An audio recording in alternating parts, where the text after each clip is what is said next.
So to review and clarify some key points about postmodernism. Number one, it's very much like pop, as it celebrates everyday popular culture and fleeting fashion. Number two, unlike pop, which arose organically, as we say, postmodernism was an intentional, codified movement. And by that I mean there was a manifesto written about postmodern philosophy. In fact, much theory was written during this movement, as many of its early adherents came from those avant-garde Italian design collaboratives, members of the Memphis Group, for example. Number three, in fact, many, if not most, of the early expressions of this style were either unique theoretical statements, never intended for use, or produced in limited quantities that were so elaborate they were virtually unusable and only attractive to a small group of connoisseurs. Examples would be works like the Proust armchair, the Carlton bookcase, the Biedermeier sofa, the Plaza dressing table. Number four, these artists and works called attention to postmodernism and its ideas. And while not many people purchased such art pieces, works like Venturi's chair series for Knoll gained some popularity, and many others followed suit with work that was any combination of colorful, fun, historical, fashionable, and decorative. For what postmodernism did was to allow serious designers to once again indulge in such elements which had been vilified and banished by the modernists for so long. So during the period of time when postmodernism began to emerge, about 1970, to the point when it began to be eclipsed by other rising trends in design, in about the mid-1990s, we see a range of expressions, from totally funhouse-ish and/or irrational, like Memphis and Philippe Starck's early work, to more reserved and sophisticated adaptations of the historical and the decorative, as in the work of Andre Putman.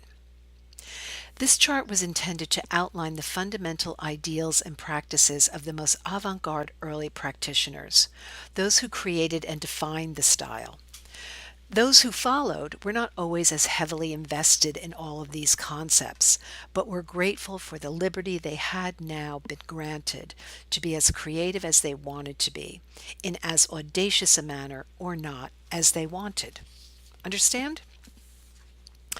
I've also added an additional note to one of the lines in the chart to emphasize and clarify the importance of the historical and the decorative. So now let's take a look at the images. And remember, form, ornament, material, and production. There's a bit of an overlap here between these categories with this chair. And being strict about what goes into which category is not as important as hitting on the key characteristics. So form, very important here. The shape, what is it evoking and why? We might also consider under form the point of view from which the chair is meant to be viewed and why. What happens when it's turned sideways and why is that meaningful? Ornament. Okay, so there's ornament we can read, which in fact is what we do with all ornament. They are symbols that tell us something. What are they here? What do they mean? And what is the whole reading of symbols thing about in terms of Robert Venturi's work in particular? What about paint? Is it an ornament or a material?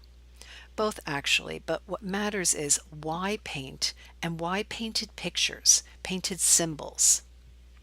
In terms of materials, again, paint and plywood. What does that tell you?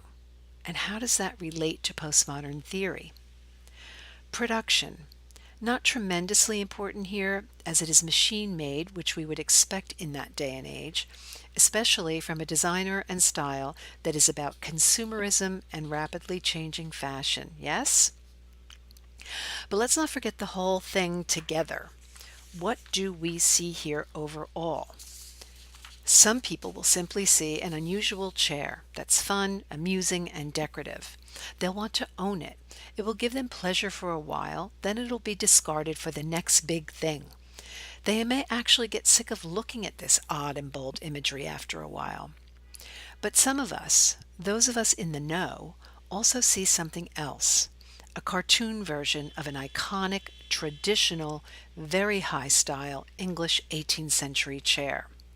And it seems to me there are two messages here. Yes, it's absolutely fine to recall history in such a literal manner, but furthermore, we don't have to be so darn serious about that either. The Carlton bookcase, as I mentioned, is a more theoretical piece. It was an open edition, although how many were made in total, I do not know. So after reviewing my opening chart, the PowerPoint, and your notes, see how you can do outlining the characteristics and what they mean. How do each of these, form, ornament, material, and production, express postmodern values here? And remember, in all cases, some may be more important than others. While the Carlton bookcase is almost an abstract work, that is, totally non-representational, Michael Graves created a very recognizable piece, one that's loaded with baggage, that is, with meaning. The form alone communicates something that was at the heart of most of his work, as does the elaborate decoration. So do the same as you did with the Carlton bookcase, but note also how this piece represents postmodernism in general and Michael Graves in particular. Now we do a complete 180, and that's a big statement right there about how and why high-tech and minimalism came to be. While there was a compelling practical financial set of circumstances behind these two styles, there was also philosophy.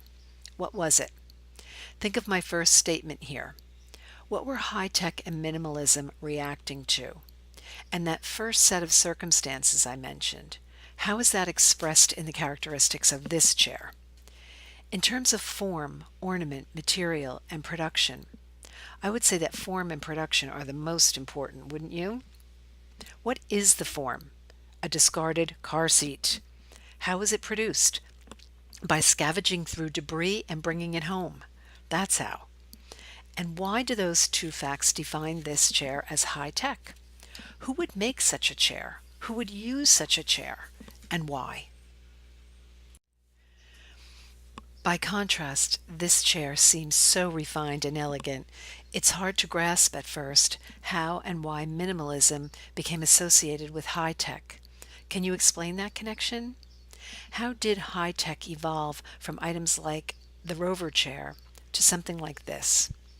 This is also an excellent example of the significant role of materials in minimalism. Why are they so important? And how did that affect the way these artists approach the design of such pieces? Finally, this chair also exemplifies a particular goal of the minimalist artist designer, one that had also intrigued Marcel Breuer. What was that? I didn't go through form, ornament, material, production here, but you should use that checklist whenever you need it. That is, when you're not sure where to begin or when you want to be sure you haven't missed any of the most important features of the piece.